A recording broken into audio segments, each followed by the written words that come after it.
یہ صبر سجاد جو مشہور ہے وہ اس لیے ہر مصیبت کو سید سجاد نے برداشت کیا، مگر کہیں یہ نہیں کہا میں تھک گیا ہوں، میں تیار ہوں یزید کے ہاتھوں پر بیعت کرنے کے لیے۔ کیا کہا امام سجاد نے؟ میں ماں بہنوں کو بلوائے عام میں کھلے سر نہیں دیکھ سکتا۔ بابا نے نہیں کی بیعت، میں کرنے کے لیے تیار ہوں، نہیں، ہر مصیبت کو برداشت کیا، مگر جو انکار حسین کا تھا وہی انکار امام سجاد کا رہا۔ حالات سے مقابلہ کرتے ہوئے حق پر ثابت قدم رکھنے کو کہتے ہیں صبر۔ صبر کی یہ تعریف ہے۔ اللہ اکبر، سید سجاد نے کیسا صبر کا، کیسے صبر کے جوہر دکھائے۔ اللہ، سید سجاد ہمیشہ مدینے میں مرثیہ پڑھتے رہے، الشام الشام الشام،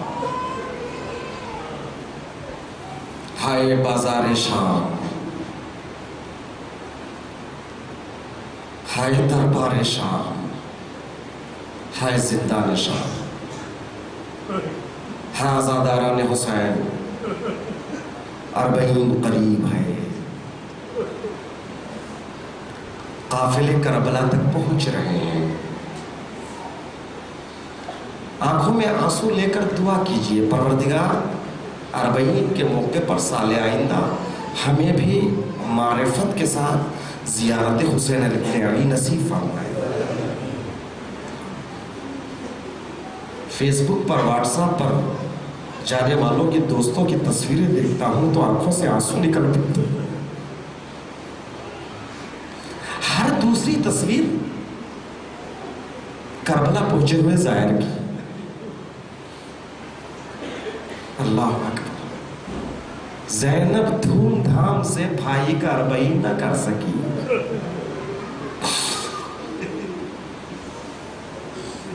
مگر آج حسین کے عزادار کربلا کے میدان میں حسین کا چہلم منانے کے لیے جمع ہوئے۔ یہ تاریخ کا معجزہ ہے، دنیا کی سب سے چھوٹی قوم اور دنیا کا سب سے بڑا اجتماع کربلا میں لگاتی ہے۔ قوم تعداد کے لحاظ سے بہت چھوٹی ہے، لیکن جو مجمع کربلا میں ہے کوئی گن نہیں سکتا۔ ہاں زیادہ انقلاب آیا ہے۔ اربعین میں چہلم کے موقع پر زینت جو ہوتی ہے وہ بیٹیاں ہوتی ہے، مگر حسین کی بیٹی شام سے لوٹ کر کربلا نہ آ سکتی،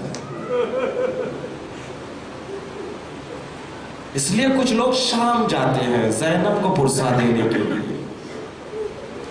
زینب کے دل کی تمنا تھی جس کو شاعر نے اپنے لفظوں میں یوں ڈھالا، چہلم کروں گی دھوم سے میں کربلائی کا، چہلم کروں گی دھوم سے میں کربلائی کا، مگر احساس یہ ہے پرسا بیا کوئی نہیں زہرا کی جائے گا، کوئی زینب کو پرسا دینے والا نہیں ہے۔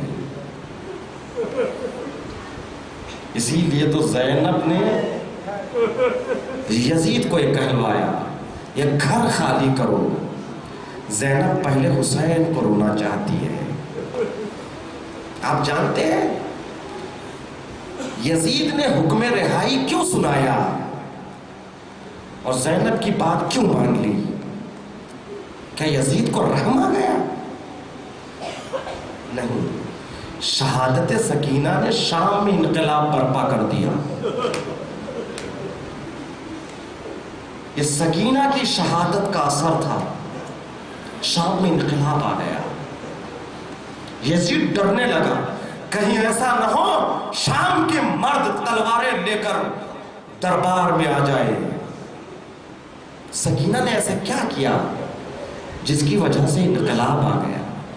جانتے ہو زیادہ؟ کل آپ نے سکینہ کے مسائل سنے ہیں، آج بھی سکینہ کے مصائب سن لو. انشاءاللہ کل اور پرسوں کی مجلس میں 40 کے مصائب سنیں گے. ہاں سکینہ کے مصائب سن لیجئے، اس لیے کہ سکینہ وہ بچی ہے جو باپ سے بہت دور ہے آج بھی. اس لیے کہ قید شام میں اڑتے ہوئے پرندوں کو دیکھتی تھی اور شام میں واپس لوٹتے ہوئے پرندوں کو دیکھتی تھی اور اپنی پھوپھی زینب سے لپٹ جاتی تھی اور پوچھتی تھی پھوپھی اماں یہ پرندے صبح کہاں جاتے ہیں اور پھر واپس کہاں لوٹتے ہیں؟ زینب حسرت بھری نگاہ سکینہ پر ڈالتی ہے اور کہتی ہے بیٹی یہ صبح اپنے اپنے آشیانوں سے نکلتے ہیں، شام ہوتے ہوتے آشیانوں کو لوٹ جاتے ہیں. سکینہ پوچھتی ہے پھوپھی اماں کیا ہم اپنے گھر نہیں جائیں گے؟ پرسا دیجیے عزادارو. اللہ اکبر. بڑی تمنا تھی سکینہ کو وطن واپس جانے کی. ہاں یہ وہ ایام ہے، قافلہ شام سے چھٹ کر کربلا جا رہا ہے، کربلا سے مدینہ جائے گا، مگر سکینہ ہمراہ نہیں. جسے وطن جانے کی تمنا تھی وہ قید شام میں سو رہی ہے. زینب نے زنان شام سے خطاب کر کے کہا اے زنان شام تمہاری بھی چھوٹی چھوٹی بچیاں ہوگی. ہاں ہماری ایک بیٹی اسی اندھیرے قید خانے میں سو رہی ہے.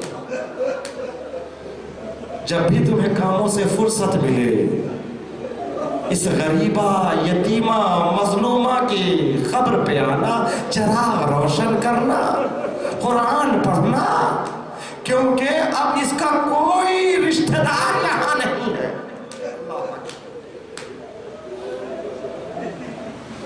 سکینہ عجب انقلاب سکینہ نے برپا کیا شام میں.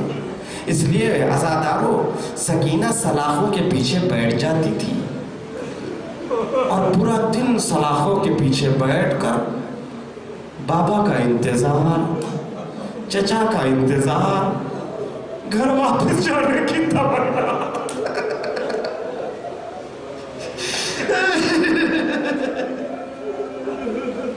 صاحبان اولاد تشریف فرما ہے. میری ماں بہنیں میں تک میری آواز پہنچ رہی ہے. اللہ اکبر. چھوٹے چھوٹے بچے ہیں. جب باپ گھر دیر سے آتا ہے تو بیٹی بہت شدت سے باپ کا انتظار کرتی ہے. ہائے سکینہ سلاخوں کے پیچھے بیٹھی ہوئی ایک ہی تمنا ہے، وطن جانا ہے، بابا سے ملنا ہے. عزادارو اڑتے ہوئے پرندوں کو دیکھ رہی ہے، واپس لوٹتے ہوئے پرندوں کو دیکھ رہی ہے. ہاں عزادارو جب سلاخوں کے پیچھے سکینہ بیٹھ جاتی تھی شام کے چھوٹے چھوٹے بچیاں، چھوٹی چھوٹی بچیاں سلاخوں کے باہر آتی ہے اور پوچھتی ہے بچی تیرا کرتا پھٹا کیوں ہے؟ تیرے گال سرخ کیوں ہیں؟ یہ تماچوں کے نشان کیسے؟ یہ بالیاں کس نے اتار لی؟ یہ خون کے نشان کیسے؟ پرسا دیجیے عزادارو تن جملے اور مجلس کو تمام کرو. سکینہ اللہ اکبر. سکینہ چھوٹے چھوٹے بچوں کو بٹھا کر کہتی ہے سننا چاہتے ہو داستان غم تو سنو. ہم یثرب کے رہنے والے ہیں، رسول کے نواسے حسین کے اولاد ہیں. ہم کو یزید نے کربلا بلایا، 3 دن کی بھوک اور پیاس، عصر عاشور تک جنگ چلی. میرا ایک 18 برس کا بھائی تھا جس کا نام علی اکبر تھا. اللہ اکبر. میرا بھیا مقتل کو جاتا ہے. ارے 3 دن کے پیاس اور بھوک کے عالم میں لڑتے لڑتے نرغے عادہ میں گھر جاتا ہے. ارے نیزے سے میرے بھائی کو مارا گیا. میرا بھیا اکبر ارے پشت فرس پر سنبھل نہ سکا، زمین پر آیا، آواز دی بابا میرا آخری سلام قبول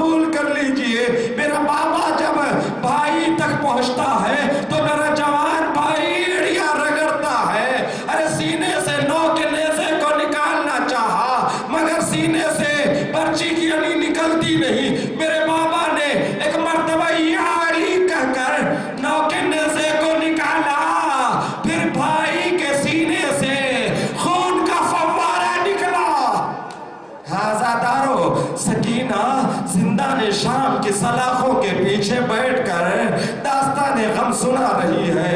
ارے شام کے سائے بڑھ گئے، سکینہ کہتی ہے تم اپنے اپنے گھروں کو جاؤ، تمہارے ماں باپ تمہارا گھروں میں انتظار کر رہے ہیں، اگر داستان غم سننا ہے تو کل پھر آ جانا۔ عزادارو، کوئی سکینہ کے دل سے پوچھو، چھوٹے چھوٹے بچے اپنے اپنے گھروں کو لوٹ رہے ہیں، مگر سکینہ اسی زندان کے اندھیروں میں، اسی سلاخوں کے پیچھے بیٹھ کر سوچ رہی ہے۔ ہاں عزادارو، دوسرا دن آتا ہے، پھر چھوٹے چھوٹے بچے آتے ہیں، ارے اس سلاخوں کے باہر بیٹھ جاتے ہیں، بچی داستان غم سناؤ، تم پر کیسی کیسی مصیبتیں گزری۔ اب سکینہ کہتی ہے میرا ایک اور بھائی تھا، 6 مہینے کا بھائی، علی اصغر نام تھا، ارے 3 دن سے بھوکا پیاسا تڑپ رہا تھا، میرے بابا نے یہ کہہ کے اس کو مقتل میں لے آئے، شاید کوئی نہ کوئی صاحب اولاد ہوگا۔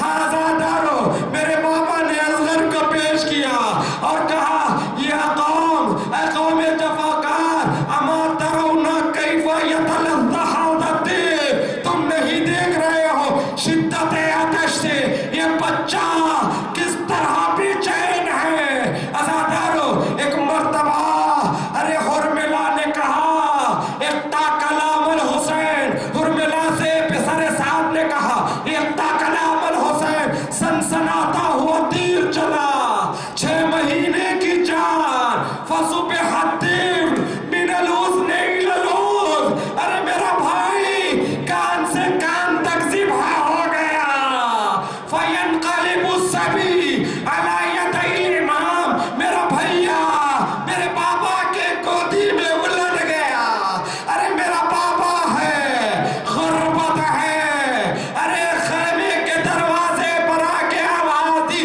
رباب آؤ اپنی امانت کو لے جاؤ۔ ایک مرتبہ پہلے حسین نے وعدہ صبر لیا، جب ابا کے دامن کو ہٹایا تو میری ماں رباب دیکھتی رہ گئی، ایک جملہ کہا یا بنیا امثلک ینہر، بیٹا مجھے معاف کر دینا، میں نہیں جانتی تھی تیرے سن کے بچے بھی نہر کیے جاتے ہیں۔ عزادارو، اب پھر شام ہو گئی، سکینہ نے کہا جاؤ بچے جاؤ، پھر کل آنا، روز کا یہی معمول تھا، بچے آتے تھے، سکینہ داستان غم سناتی تھی۔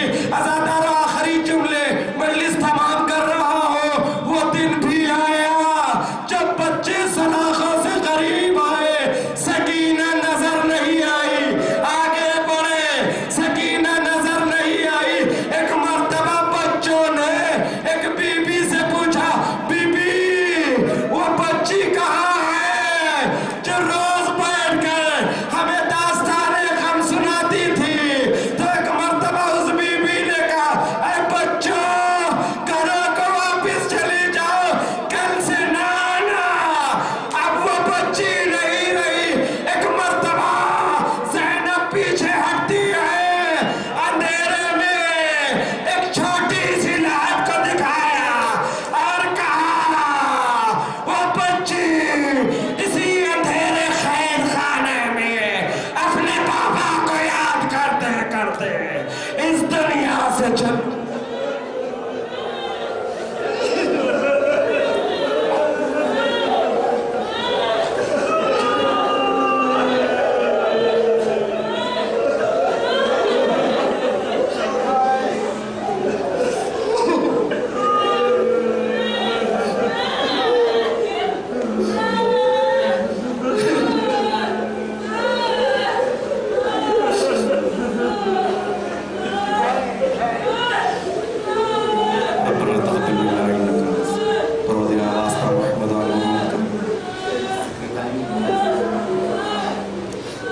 جہاں جہاں شیعہ حیدر کرار آباد ہیں، ان کی جان مال عزت آبرو ناموس کی حفاظت فرما۔